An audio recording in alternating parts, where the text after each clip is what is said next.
C'était il y a 6 mois, 2 experts de l'ONU étaient portés disparus au Kasaï central.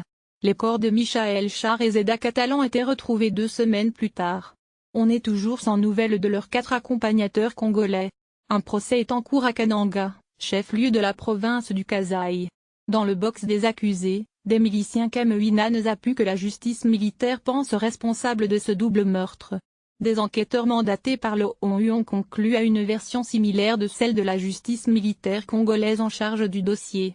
Mais 6 mois après cette exécution, un crime inédit au Congo, RFI publie une enquête exclusive qui met en doute la version officielle et suggère la piste d'un guet-apens.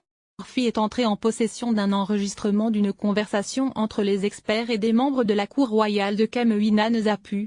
Une réunion infiltrée par des agents des services de sécurité de l'État qui ont induit en erreur les 2 experts. Michael Char et Zeda Catalan avaient rendez-vous avec un chef d'une des délégations de la Cour Kamwina Nsapu venu négocier un accord avec le gouvernement congolais. Nous sommes à la veille de la mort de 2 experts. Ils préparent une mission dans la localité de Nkonde à 2 heures de route de Kananga où, disent-ils, ils espèrent en savoir plus sur des groupes de miliciens très différents de ce qu'ils savent des adeptes de Kamwina Nsapu. Des miliciens mieux armés notamment. L'interlocuteur de 2 experts ne parle pas français. À plusieurs reprises, il met en garde les 2 experts contre l'idée de se rendre à Nkonde et leur suggère de se rendre plutôt dans le village Kamwina Nsapu, où il pense pouvoir contrôler les miliciens. Mais jamais ces mises en garde en Siluba, la langue locale, ne seront traduites, au contraire. Toutes les garanties de sécurité sont données.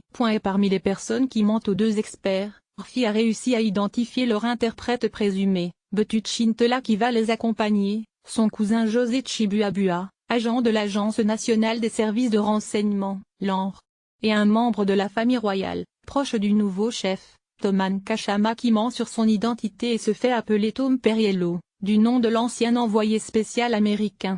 Selon des proches et des témoins, Thomas Kachama est aujourd'hui agent d'un autre service de sécurité congolais, la DGM. Officiellement, le gouvernement congolais a dit après la mort des 2 experts ne jamais avoir été informé de cette mission. Thomas Kachama et José Chibuabua n'ont jamais comparu devant le tribunal de garnison militaire de Kananga. Ils étaient tous 2 injoignables ces derniers jours.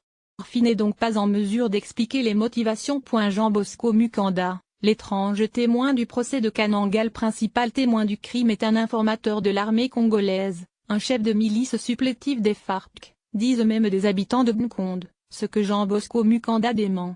Ces 6 derniers mois, le témoin était surtout un quasi-auxiliaire de justice pour l'ONU comme la justice congolaise. C'est Jean Bosco Mukanda qui a indiqué la tombe des 2 experts tués. Encore lui qui a désigné de potentiels suspects aujourd'hui arrêtés. Devant la cour, l'excellent témoin dit avoir assisté à l'exécution, tout en assurant avoir été lui-même presque tué 1 mois plus tôt par les mêmes miliciens mais qui, ce jour-là, ne l'aurait pas inquiété.